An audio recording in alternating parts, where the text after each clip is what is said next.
Salut Amadou, comment vas-tu? On est toujours très heureux de te retrouver sur Vous Sport World. Pareillement, ça va super bien et j'espère que vous aussi. Et de même, on t'a retrouvé véritablement dans tout le contenu du match que tu as proposé contre Tottenham le week-end dernier.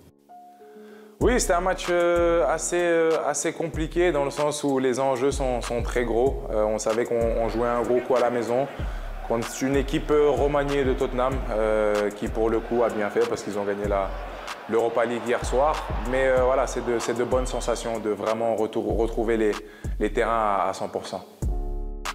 Oui, c'est vrai que Villa est sur une vraie bonne série depuis fin février.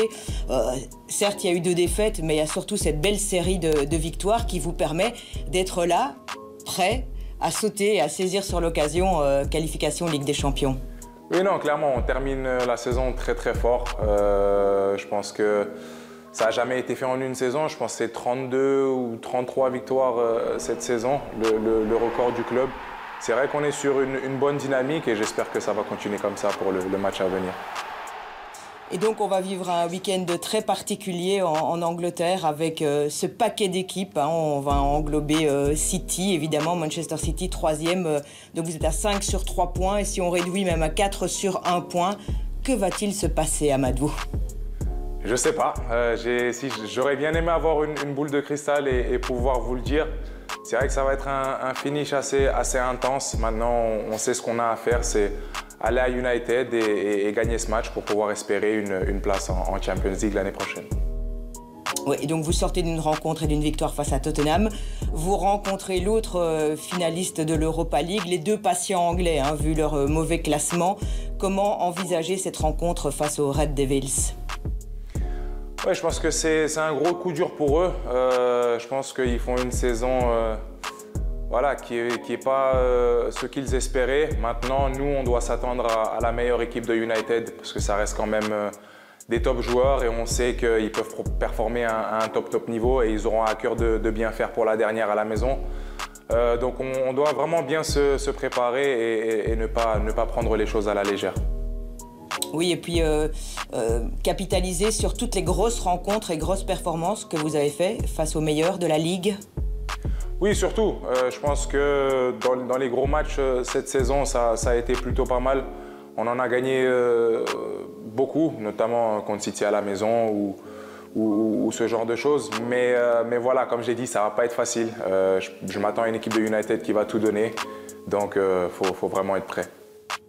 Il y a une des références aussi récemment, c'est cette belle victoire face à Newcastle, avec un but, Amadou.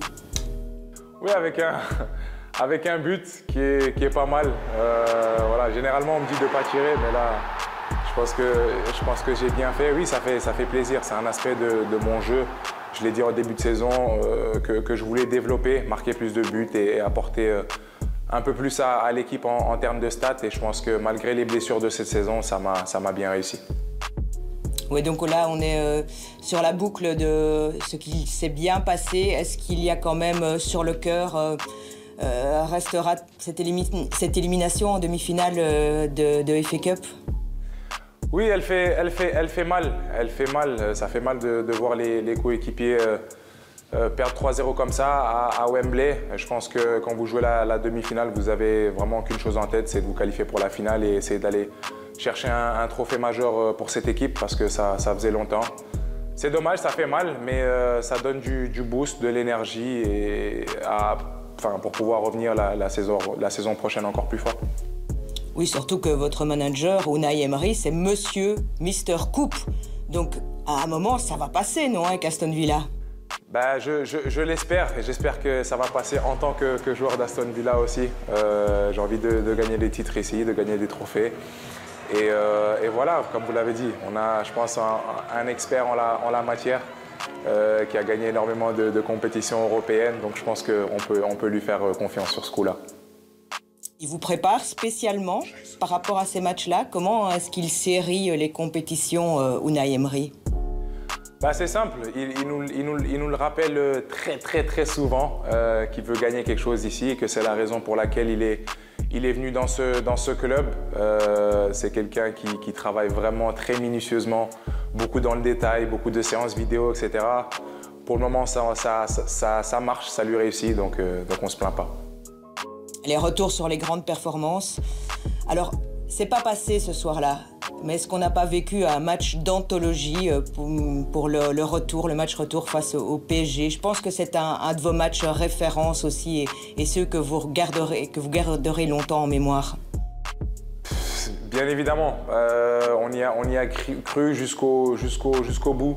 Et je pense qu'on avait même l'opportunité de peut-être marquer le 4e but et aller chercher une prolongation et essayer de se qualifier en demi-finale. C'est vraiment pour moi un match qui restera à jamais gravé dans ma tête, dans mon cœur, parce qu'on est mené 2-0, plus personne n'y croit, plus retournement de situation, un Villa Park en feu, électrique. C'était vraiment une ambiance qui restera à jamais dans ma mémoire et voilà, c'est pour ces moments-là qu'on joue au foot tout simplement. Oui, et donc à ce moment-là, vous êtes bel et bien de retour à la compétition parce que c'est vrai que cette saison, et c'est pour la première fois, non, dans votre carrière, il y a eu quand même quelques à-coups avec les blessures. Vous les expliquez comment, ces blessures qui vous ont ennuyé tout au long de la saison? C'est le prix à payer, entre guillemets. C'est le quotidien d'un joueur de foot ou d'un athlète de haut niveau. Maintenant, ces blessures-là ne m'ont pas stoppé parce qu'il y a des blessures plus graves. Donc je suis vraiment rempli de gratitude de pouvoir revenir en bonne santé et de pouvoir jouer, de même pouvoir marquer, comme vous l'avez mentionné. C'est vrai que c'est jamais facile d'être sur le côté et de regarder les copains depuis les gradins, mais voilà, c'est une expérience qui m'a aidé à grandir, que ce soit en tant que joueur ou en tant qu'homme. Donc voilà, j'en tire quand même des leçons. Et donc quel bilan pour cette première saison à Aston Villa, à une rencontre de l'apothéose finale? Quel bilan pour vous personnellement? Je pense un bilan quand même positif, parce que je pense que pendant les moments où j'ai été sur le terrain, j'ai toujours tout donné et j'ai toujours essayé d'aider mon équipe du mieux que je pouvais, même pendant les blessures. Quand on n'est pas vraiment soigné à 100%, mais qu'on veut revenir et se donner à fond pour l'équipe. Je regrette rien, je prends que le positif et voilà. Vous avez encore grandi, vous avez perçu encore certaines améliorations dans votre jeu, si vous deviez en détecter 2-3. C'est vrai que vous parlez notamment de la qualité de finition que vous allez continuer à tenter d'entretenir, mais au-delà de ça? Non, je pense que tactiquement surtout, j'ai fait un gros bond. C'est pour moi en majeure partie grâce à Unai, parce qu'il a cet œil que peu ont, tout simplement, parce qu'il a été dans de grands clubs et qui connaît les grandes compétitions et qu'il a entraîné des grands joueurs. Donc ça, je lui dois à lui. Maintenant, j'espère que ça va continuer comme ça et que je vais grandir encore plus et voilà, devenir le joueur que j'aspire être. Et puis grandir aux côtés de très bons joueurs aussi, comme le confrère, coéquipier et compatriote Youri Tielemans. Oui, un grand Youri cette saison, qui a pour moi fait l'une des meilleures saisons de sa carrière. Il a été super important pour nous, pour l'équipe. Je pense qu'il a joué plus de 50 matchs cette saison. Un des piliers de cette équipe et franchement pour moi c'est une joie. En plus un confrère belge, ça rajoute toujours un petit truc.